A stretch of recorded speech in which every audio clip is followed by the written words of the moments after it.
JR, anong mga preparations na ginawa niyo for this game 4? Usually walkthroughs lang kami nun sa defense namin. So may medyo may butas yung defense namin, especially yung zone namin. So kailangan makapag-adjust pa kami tapos mas mahigpita pa namin yung defense namin. So, alam natin na kulang kayo ngayon. So, anong mga adjustment naman siyo personally na ginawa mo para maganda sa game?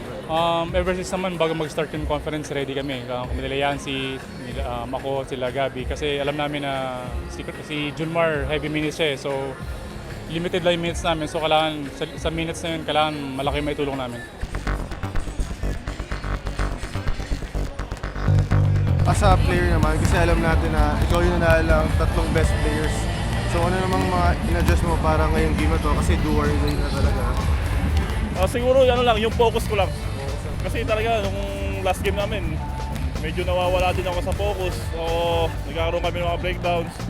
Ayun, talagang pinofocus ko rin yung sarili ko ngayon.